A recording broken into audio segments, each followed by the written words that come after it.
Hello aspirants. तो कैसे हो सब? तो देखते हैं 6 फरवरी के न्यूज़। चलिए स्टार्ट करते हैं।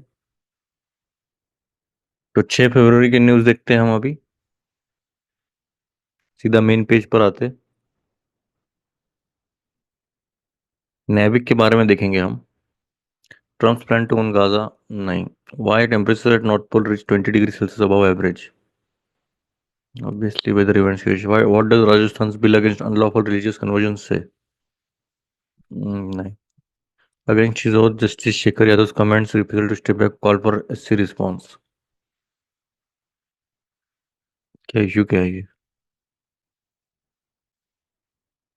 ठीक है। Turning point cutting edge India is embracing the idea of shifting public money into private universities and firms which are nurturing innovation. This makes for greater bang for the taxpayers buck. Let the money flow.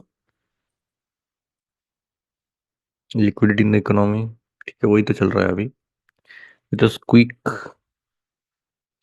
let's work together. India and Bangladesh have much to gain from a positive bilateral engagement. Protect the ceasefire. Donald Trump's proposal to take over Gaza threatens to derail the peace process entirely. The idea of Delhi, that's what the city has voted for, and it has a national resonance for beyond the capital. Elections का चल रहा है ये। नहीं। ठीक है। India Bangladesh थोड़ा बहुत देख सकते हैं हम। और मनी फ्लो का ठीक है। एक थोड़ा सिनेरियो बता देता हूँ कि मनी फ्लो होता क्या है। और कुछ है कि हाँ, ये आयरनेसिस का के बाद हम वो ही देखते सीधा। चलिए। नेविक बोला जाता है। नेविक का फुल फॉर्म क्या है? Navigation with India constellation. ठीक है। India space agency on Sunday reported the partial failure of its NVS-02 navigation satellite to the non firing of its engine in space. This was the latest in a series of setbacks suffered by the IRNSS, operationally referred to as the Navigation with India Constellation System। देखो, हाँ इधर दिया है शायद इन्होंने। चलो मैं वही बताने वाला था कि IRNSS होता क्या है। हमारा देखो, हम जीपीएस पर डिपेंडेंट है अभी भी फिलहाल तो। जीपीएस है यूएसए का। तो यूएसए पूरा, मतलब अगर आपने यूएसए का जीपीएस देखा यूएसए में जाके, तो बहुत मतलब डिटेलिंग किया है उन्होंने। नीचे एक दो 10-15 मीटर तक का उनका एकदम एक्यूरेसी हाई रहती है जीपीएस की। पर अगर हम वही जीपीएस अगर इंडिया में यूज करेंगे तो वो इतना इतना अच्छा क्लियरिटी नहीं देता है। तो और देखा जाए तो हम ज़्यादा ही ओवर डिपेंडेंट हो गए थे जीपीएस पर। तो हमने सोचा कि भाई हमारा खुद का इंडियन लेवल इंडियन जीपीएस होना चाहिए। तो उसी का नाम है IRNSS, Indian regional navigation satellite system. उसी को जनरली बोला जाता है नेविक। ठीक है। अभी IRNSS was considered in 1999 following the war in Kargil. देखो कारगिल में क्या हो गया था पता है क्या? हम यूएसए को बोल रहे थे कि हम हमें थोड़ा सा जीपीएस के फुटेजेस दो, जो भी रहेगा मतलब हमें समझ में आ जाएगा कि किधर कौन है।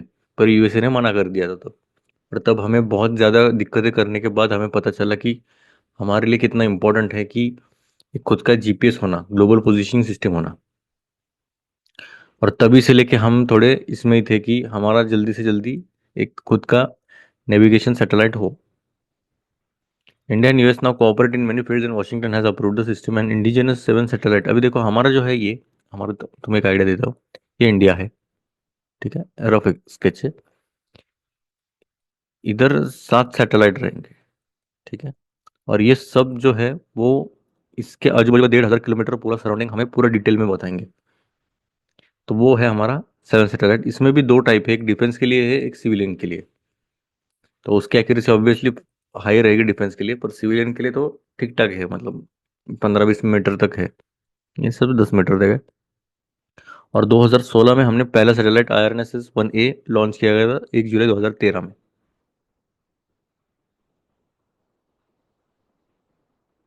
11 years later, however, only 5 of the 11 satellites launched in the rupees 2250 crore Navic program, including replacement for failed satellites, are fully operational, the ISRO said। तो देखो, हमने अभी तक कितने सैटेलाइट भेजे ऊपर ये इस प्रोग्राम में? तो 11 भेजे। तो उसमें से बस 5 ही जो है चल रहे हैं अभी तो। देखा जाए तो IRNSS-1A 2013 में 1B 1C D E F G H I J K launch किए गए थे अप्रैल 2014 से लेकर 2025 जनवरी अभी तक। और IRNSS-IG के बाद सेवन्थ था ये सीरीज में। और उन्होंने बोला कि सक्सेसफुल लॉन्च हो गया और ये कंप्लीशन होता है हमारा IRNSS का कॉन्स्टलेशन। कॉन्स्टलेशन मतलब क्या, ग्रुप ऑफ स्टार्स बोला जाता है कॉन्स्टलेशन को। अभी प्रॉब्लम क्या आ रहा था, mid 2016 onward, there were reports of failures of the rubidium atomic clocks used in several navigation satellites, including ISRO's IRNSS and European Space Agency's Galileo Global Navigation Satellite System. There are three atomic clocks on each IRNSS satellite. Then ISRO chairman A.S. Kiran Kumar announced in 2000 that all the atomic clocks on IRNSS-1 had stopped working, even though the overall performance of our navigation had not been affected. And the rest of the satellite देखो एक problem क्या आ रहा था इसमें, एक satellite में एक atomic clock रहता है, ठीक है। तो वो पूरा एकदम प्रिसाइज क्लॉक रहता है। एटॉमिक क्लॉक मतलब क्या, एटम्स में थोड़ा सा भी चेंजेस हो गए तो वो पूरा चेंजेस दिखा देता है। एटॉमिक लेवल पे काम करता है। रूबिडियम के बने रहते हैं और बहुत महंगे रहते हैं। तो इनका ऐसा मानना था 2016 के बीच में से कि जो रूबिडियम क्लॉक से बहुत सारे नेविगेशनल सैटेलाइट में से काम करना ही बंद कर गए थे, मतलब फेलियर आ रहा था, स्पेशली यूरोपियन का भी, गैलीलियो में, और हमारा भी। तो उसकी वजह से जो इसरो के चेयरमैन है उन्होंने बोला कि हमारा भी जो IRNSS बने का जो एटॉमिक क्लॉक है वो भी काम करना बंद किया है। पर ओवरऑल अगर देखा जाए तो परफॉर्मेंस अच्छा चल कर रहा था वो, उस पर कुछ इतना अफेक्ट नहीं गिरा। और बाकी जो सैटेलाइट कंपोनेंट्स थे वो फंक्शन परफेक्टली कर रहे थे। इसलिए रिप्लेसमेंट सैटेलाइट भेजा गया था IRNS-1H, मतलब 1A के बदले 1H भेजा गया था विथ मॉडिफाइड क्लॉक्स, और लॉन्च किया गया था 2017 में। ISRO satellite navigation programme officially said at that time that six of the seven IRNS satellites that were launched are still working, but there were inherent hardware-related problems on the rudimentary atomic clocks in some of the satellites.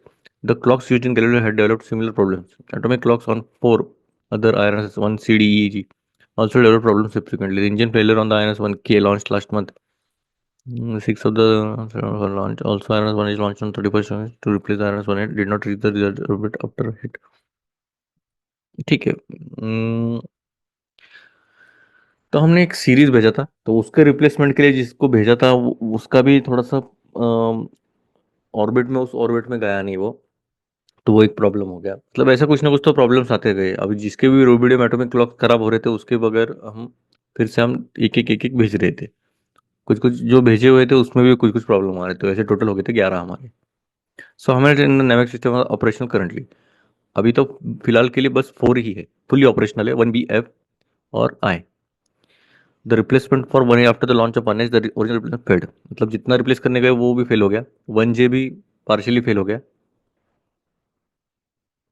ISRO 2023 annual report states that following the launch of NVS-01 on May 28, 2023, 5 Navy operational.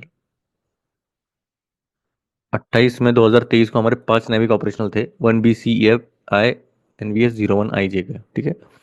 According to some estimates, 1C is only partially operational due to the presence of old series of atomic clocks that were reported to be malfunctioning। तो 1C में भी एक problem आने लगी थी। First generation IRNS, ठीक है, 1J which is operational, ये इतना डिटेल में नहीं आएगा। पर अभी ये इंपॉर्टेंट क्यों है हमारे लिए, ये इंपॉर्टेंट है। टू टाइप्स ऑफ सर्विस है, जैसे मैंने बताया। SPSA एक है, स्टैंडर्ड पोजीशनिंग सर्विस है, जो जनरल और कमर्शियल यूज के लिए कर सकते हैं। और एक रेस्ट्रिक्टेड सर्विस है जो बस डिफेंस फोर्सेस के लिए, लैंड मास और नेबरिंग रीजन्स के लिए। तो दो टाइप्स में हमने डिवाइड किया है इसके सर्विसेज, तो देख सकते हो आप। According to A.S. Ganeshan, a former director of ISRO Satellite Navigation Program, the indigenous system provides positioning data at all times with position accuracy better than 20 meters during all weather conditions। भले वातावरण कैसा भी हो, हमारे जो accuracy रहेगी, इधर से नीचे से 20 मीटर तक का अंतर हमें दिख सकता है क्लियर कट, ठीक है। और anywhere within India and region extending about 1,500 kilometre around India, जैसे मैंने बताया आजू बाजू का जो भी इंडिया का एरिया है 1,500 किलोमीटर में, वो सब दे सकता है। और इसमें L5 और S बैंड है, तो ठीक है चलो। और primary development indigenous satellite navigation like the R despite the existing global positioning and GLONASS is the reliability that offers in defence use. तो वही प्रॉब्लम था, हमने खुद का क्यों बनाया, तो ऑब्वियसली हम ज़्यादा डिपेंडेंट US और रशिया पर नहीं रह सकते। कब कोई क्या पलटेगा कुछ बता नहीं सकता। डिफेंस में तो बिल्कुल नहीं, जैसे कारगिल में हुआ था वैसा नहीं होना चाहिए फिर से। Since the first global NSS system, GPS and GLONASS were primarily developed for military purposes, the military applications are one of the drivers for these systems. GPS offers encrypted, precise positioning service, which is available only to the US military and its allies. GNS is used for different types of military applications such as military navigation and target acquisition. तो देखा जाए तो जो ये GPS और ये GLONASS जो बनाया था वो मिलिट्री के लिए बनाया था, सिविलियंस के लिए नहीं था। तो इसलिए हमारा भी वही चाहिए फिर। हमारा तो मेन मकसद वही था डिफेंस के लिए, पर नाम के लिए हम ये भी कर रहे हैं फिर। जनरल यूज के लिए भी है, फिर कमर्शियल यूज के लिए भी कर सकते हैं। मतलब अभी तक हमारे सभी ऑप्शन ऑपरेशनल रहते तो अभी तक हमने यूज भी किया रहता। अभी तक पूरे ऑपरेशनल नहीं है, 4 से 5 ऐसा थोड़ा चल चल ही रहा है। 4-5 4-5 है तो टोटल 7 है। जल्दी जल्द हम सातों को एक साथ चालू करेंगे, ठीक है। हम्म। तो ये था IRNSS। चलिए।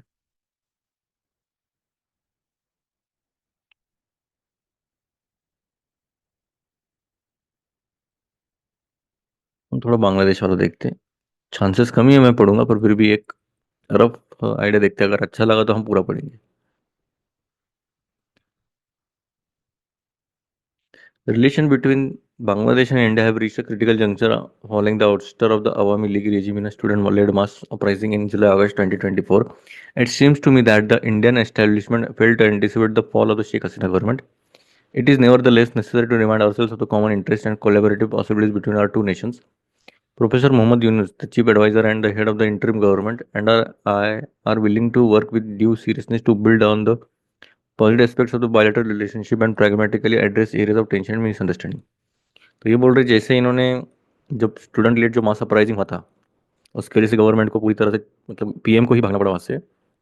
और जो अभी इंटरिम गवर्नमेंट के जो हो गए, प्रोफेसर मोहम्मद यूनिस और ये कौन है, तौहीद हुसैन मेरे हिसाब से फॉरेन एडवाइजर है। तो ये बोल रहे कि हम अभी जो क्रिटिकल इश्यूज है हमारे दोनों के बीच में, इंडिया और बांग्लादेश में, जो भी मिसअंडरस्टैंडिंग है, जो भी टेंशन है, हम बैठ के सुलझा सकते हैं। और position has been clear from the outset. We want a good working relationship with India based on mutual respect. We hope and expect that our counterparts in India will reciprocate our desire. The December visit of Foreign Secretary Vikram Misri to Dhaka was a step in the right direction. The history of collaboration between our nations goes back to the birth of Bangladesh and its continuation will be beneficial to the people of both countries.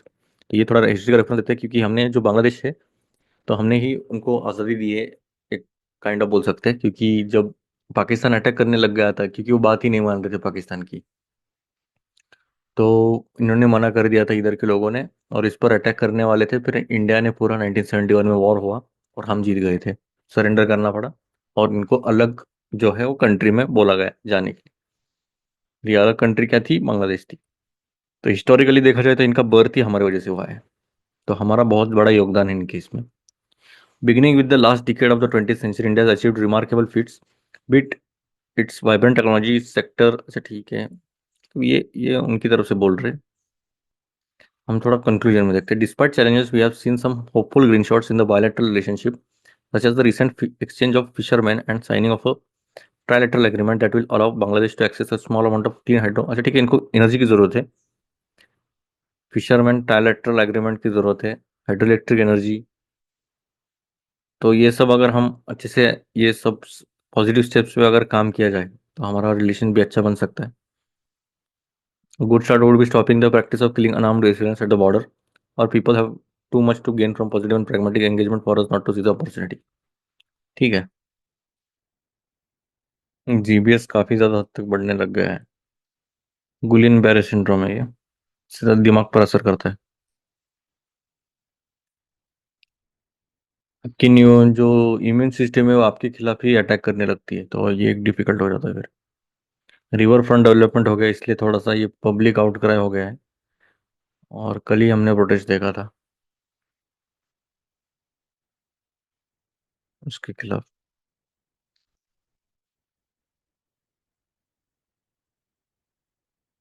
चलिए फिर, उम्मीद है आपको एक idea लग गया रहेगा कैसे क्या था न्यूज़। मिलते हैं फिर, तब तक के लिए जय हिंद।